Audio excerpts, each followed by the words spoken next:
라이센스를 해주고 코어를 팔고 그럼 그 코어만 가져다가 페리페럴을 쫙 붙여서 CPU를 만드는 거죠.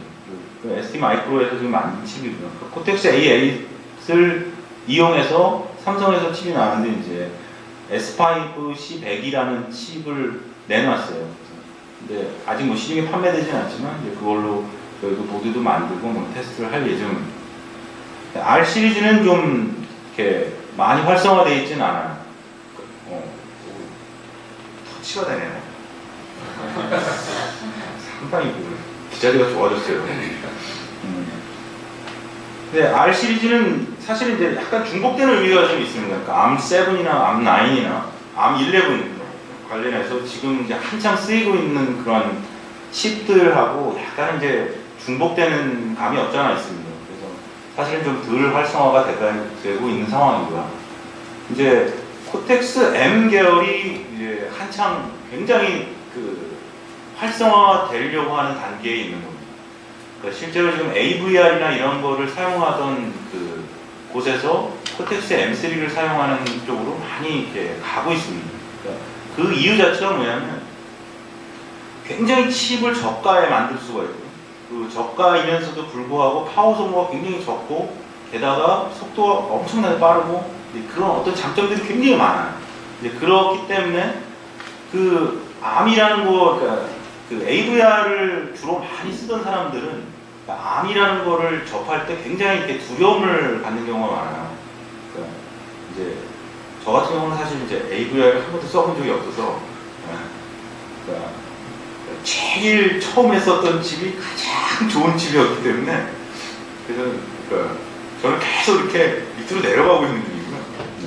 근데 뭐 어쨌든 AVR을 쓰셨던 사람들은 ARM이라는 거에 굉장히 두려움을 갖는 사람들이 많은데 실제로 그럴 부분이 거의 없는 거거든요.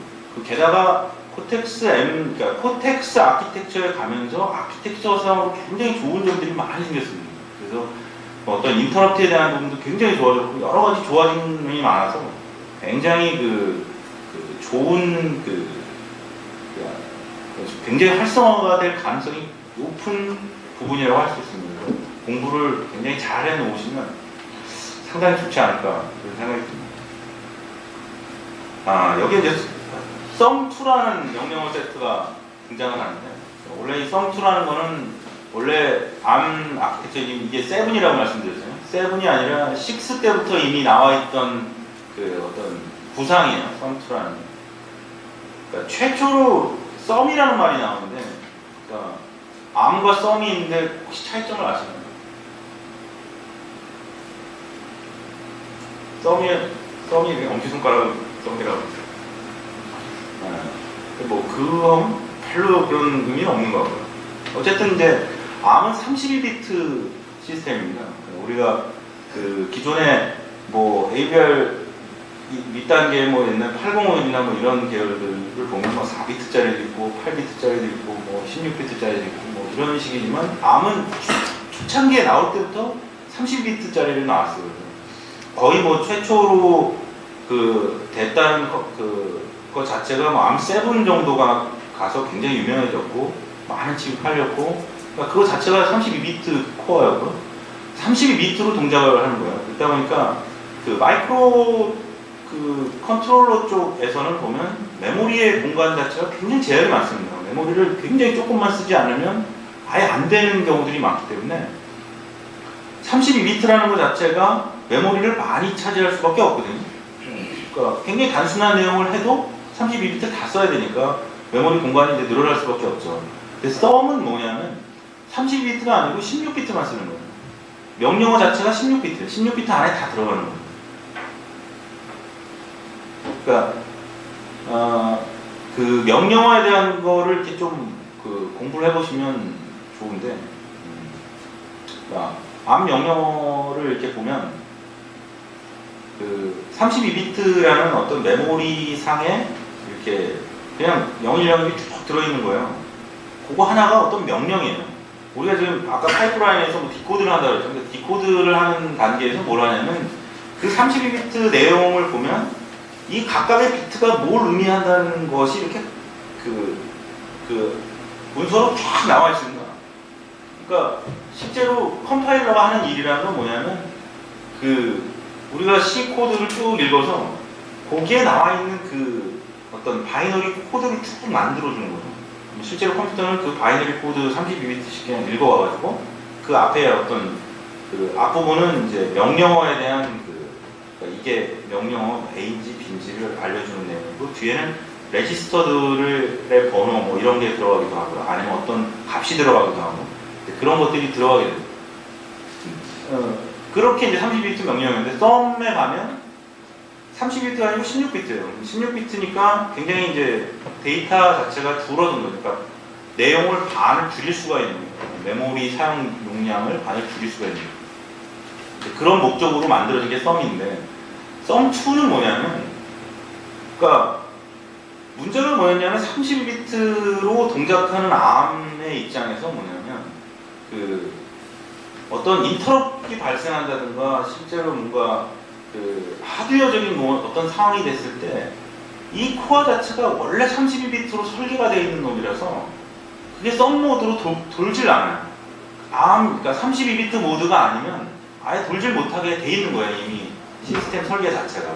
근데 거기다가 어거지로 그 16비트로 돌 수 있게끔 뭔가를 만들어 놓은 거거든요. 그러니까 이제 인터럽이 발생한다든가 하면 이게 다시 32비트 모드로 돌아갔다가 그 다음에 이제 그 인터럽이 다 끝나고 나면 다시 유저의 16비트 모드로 들어가서 또 유저 코드를 16비트로 돌다가 뭐 이런 이제 상황들이 발생을 하는 겁니다. 그래서 썸2는 뭘 만들었냐면 모든 걸 다 16비트로 처리하는 거예요. 근데 그럼 썸이랑 뭐가 다르냐?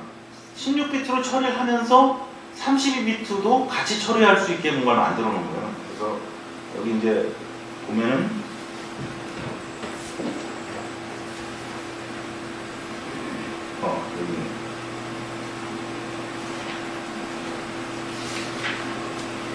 여기 요게 이제 썸2에 대한 그 내용인데 요게 각각이 이제 16비트의 그 명령어들이에요. 어느 순간에 내가 16비트를 읽어왔는데 그 중에 앞에 이 헤더가 요 앞에 3비트가 다 111이다. 그러면 그 다음에 읽어오는 이 16비트는 명령으로 해석을 하지 않고 이 앞에 읽은 거와 붙여서 하나의 명령이다 생각하고 디코드를 합니다. 그런 차이점이 있는 거예요. 그래서 결국 어떤 상황이 되냐면 16비트 모드로 계속 동작을 하지만 32비트 모드도 모드의 전환 없이 동작을 할 수 있다는 거예요. 근데 이제 모드의 전환이 일어난다는 것 자체가 사실은 이제 뭐 잘 감이 안 오시겠지만 모드가 전환되는 것 자체가 굉장히 오버헤드가 붙습니다. 그러니까 데이터를 읽어오는 거에 뭐 온라인도 해야 되고 그 모드 전환에 따른 그 스택 오퍼레이션 뭐 이런 그 여러 가지 사항들이 있어서 모드를 전환하면 굉장히 시간 소모가 많이 돼요. 사실 이 이제 CPU 코어를 다루는 뭐 이런 정도의 상황에서는 그 클럭이 왜 클럭이냐 뭐 이런 것들이 굉장히 중요한데 모드 전환을 하게 되면 클럭 소모가 굉장히 많습니다. 아까 이제 파이프라인 우리 이제 파이프라인 2개 소모하는 것도 없애려고 굉장히 뭐 노력을 하잖아요. 근데 막 메시 클럭을 손해가 나버리면 굉장히 곤란한 상황이 발생해요. 더군다나 인터럽이 막 엄청나게 인터럽이 발생을 한다. 그러면 그 계속 모드 전환을 해야 되니까 그래서 실제로는 그 썸을 잘 안 써요. 그러니까 암7의 암9이나 이런 데서 썸이 이렇게 제시가 되고 그게 메모리 공간을 많이 이렇게 효율적으로 쓸 수 있음에도 불구하고 실제 실제 산업 현장에서는 썸을 잘 안 써요. 안 쓰는 이유가 그러니까 그런 어떤 모드 전환 때문에 굉장히 어떤 그 불이익이 많고 더구나 이제 메모리 자체가 굉장히 싸졌기 때문에 이제 그런 부분들을 오히려 별로 이렇게 도움이 안 되는 거예요.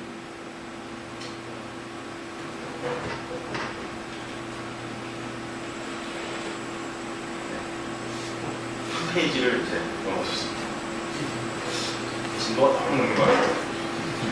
아까도 말씀드렸지만 암은 그 CPU를 만드는 회사가 아니에요. 그래서 라이센스만 해주고 그 암 코어만 팝니다. 코어를 가져다가 칩을 만드는 회사들이 여기 이제 적혀 있는 이 파란색으로 나와 있는 이런 그 많은 회사들이 암 코어를 가져다가 칩을 만듭니다. 그래서 벌써 이제 코텍스를 가져다가 칩을 만든 회사가 69개나 된 거예요.